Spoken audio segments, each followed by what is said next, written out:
ayyaana waggaa ayyaantuu targaa jedha Oromoon. Kanaaf waggaa gaanii waaqa galateeffachuun irreeffachuun jaalala waaqaati. Uummata keenyas uummata sargalbuus ta'e uummata Oromoos ta'e saba fardamii as keessa wajjin jiraatan hundayyuu bagattiin siin ga'e jechuun barbaada. Waaqayyo waa hundumaa uume waqtiilee uume jira. Bona uume, ganna uume, arfaasaa uume, birraa uume. Kanaaf birraa gaanii yaa Waaqayyo baga ganna gurraacharraa birraa booqaatti na baastee wanti nu ija sagadee darbannee deebi'ee biqilee baala ta'e baalli isaa daraaraa godhatee ija ta'e bilchaatee gaanii nyaachuun jaalala waaqaati. Namni ga'ee keessaan qabu kuni jaalala isaati. Isuma kana immoo gaanii Waaqayyo galata keechuu waa guddaadha. Maaliif rooba nuu roobee bokkaa nuu kennee aduutti baasee qilleensa waan hundumaa nuu jaalala isaati. Kanaaf akka uummata Oromootti uummanni Oromoo aadaa irreessaa irratti waggaattan 2 kabaja. Inni tokko irreessa birraati, inni biraa immoo irreessa arfaasaati. Irreessi birraa eessatti kabajama? Laga irratti kabajamu kan malkaatti yookaan immoo horatti kabajama. Inni kan arfaasaa immoo tulluu. Kanaaf amma inni nu kabajaa jiru kun yeroo marsaa 17ffaa akka hedduutti kabajnu irreessa malkaati. Kanaaf irreessa malkaa kana immoo uummanni Oromoo maaliif kabaja, maaliif galateeffata waaqasaa kan jennu galallu waaqa galateeffachuun akkuma sila kaasee waan nu facaasne kan ija gogaa baabaa biyyootti gad darbannee biqilee guddatee daraaree midhaan ta'ee deebi'ee nyaannee nuti fayyadamnee sugarraa argannee umriin keenya akka dheeratu akka galateeffannuudhaaf.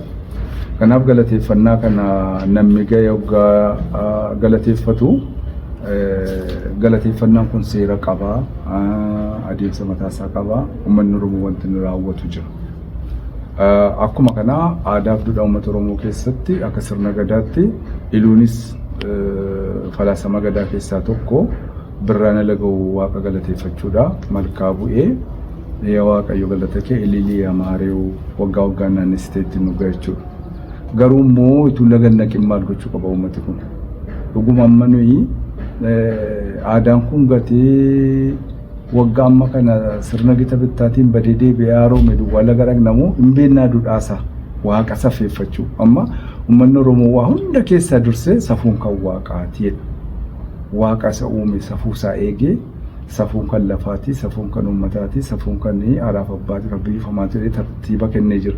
Waaqa kana safeeffannu maaliin waaqa safeeffanna, maaliin ulfina isaa eenna, maaliin inni iyyuu uumaa ta'uusaa, waa hunda danda'uusaa, nu jiraachisuusaa maaliin eeguu qabnu? Afaan duwwaadha moo waan inni nurraa barbaadu sana guutuu qaba waan jedhu hawaasi keenya beekuu qaba. Kanaaf irreessannaa kana waggaa irreeffannu ituu guyyaan irreessannaan ga'anii 10 duratti itti qophaa'ama. Torban tokko haadholiin waaqa galateeffatanii, torban tokko immoo naannoo lagaa qulqulleessu, jaarsoliin immoo nama wal lole araarsanii isa liqeeffatee dhawwate liqee akka inni deebisu godhanii, isa daangaa dhiibee akka inni sirreessu godhanii, nama gidduu jibbaan akka hin jiraanne. Maaliif Waaqayyo jaalala waan ta'eef, jaalala jaallata waan ta'eef isin wal jaalladhaa, walii dhiisaa, badda wal barbaaddu, beelofta wal nyaachiftu, daarta wal uffistu, duuta wal uwwaaltuuti. Isin wal jaalladhaa inni jedhe san safuusaa sana maaliin ibsuu dandeenya waan jedhu hawaasi keenya. Gaafa deemnu kun isa galataati. Isattiin Waaqayyoon galateeffannuudha. Waaqayyoo yeroo darbe bara darbe kana keessa dubbina guddaadhuma keessa nu dabarsee dhukkubarraa nu hambisee ganna darbe kana keessa rakkoon adda addaa dhiphinti ture waan tureef kana keessa Waaqayyoon nu dabarsee amma yeroo kanatti haala gaariirra akka jirru fi Waaqayyoon immoo kanumatti itti galateeffachuudhaaf kan iddoo kana jirru. Inni nu amma kabajnu kun bifa addaatiin kan ittiin ilaalamu kan galateeffannaa jechaadha. Dukkana gannaa keessaa ifa birraatti kan nagaan nu ceesisne yaa Waaqa galata jechuudhaaf kan ayyaaneffatamu ta'ee keessumattuu Oromoo biratti waan hubatamuun isarra jiraatu eenyummaa isaa walitti dhufee kan inni ittiin calaqqisiifatudha. Biyyoonni adda addaa guyyaatti baasanii inni kaan qullaa yaa'eetii eenyummaa isaa agarsiifata. Inni kaan immoo guyyaatti moggaasee sangaadhaa wajjin wallaansoo wal qabaa oola addunyaatti ittiin beekamuudhaaf mallattoo eenyummaa taasifate jechuudha. inni kaan immoo timaatimiidhaan warri baawala dhoqqee keessa gangalachaa oole jechuudha eenyummaa isaa ibsuudha. Namni keenya kana gowwoomsa irra hin jiraatu jechaadha.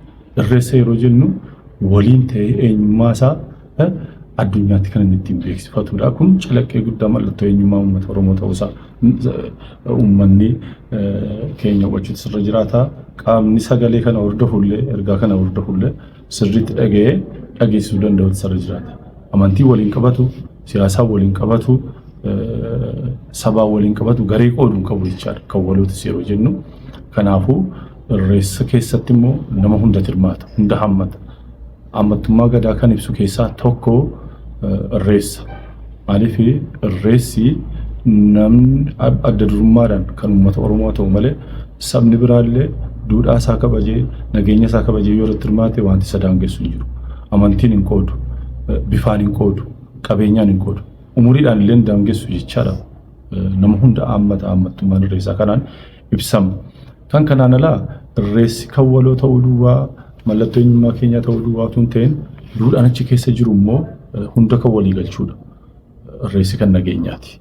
Waan nama miidhuu qabanii gara sanatti dhaquu dhiisnaan duraan dursaniyyuu akkuma sila ka'e qulqullinni qalbii, qulqullinni qaamaa namni yoo walitti darbu walii dhiisee jechuun waan guddaadha jechuudha.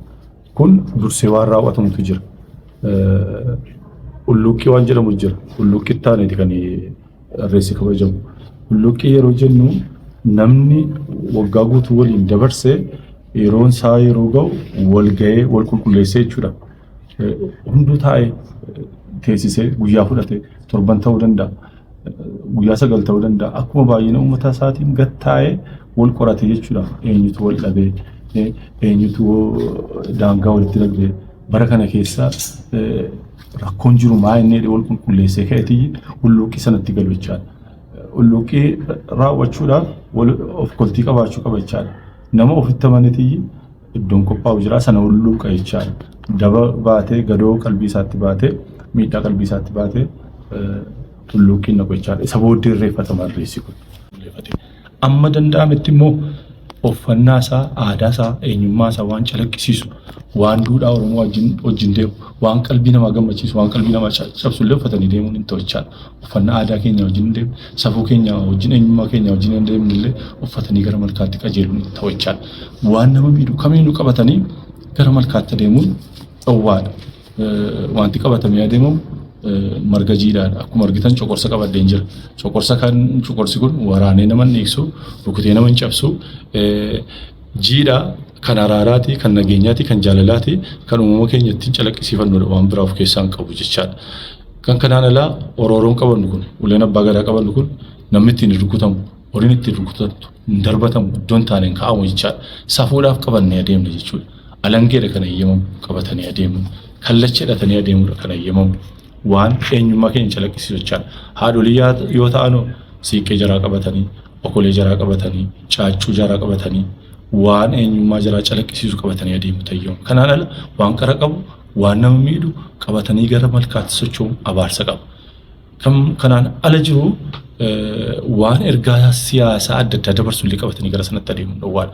Maaliif siyaasa gaggeessuudhaaf waggaa guutuu qabna moo qabna jechuudha.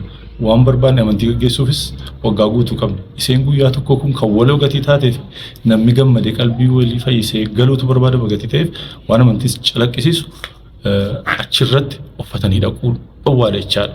Waan eenyummaa Oromummaa keenya waliin agarsiisnu waan aadaa keenya ibsu uffannee dhaquudha.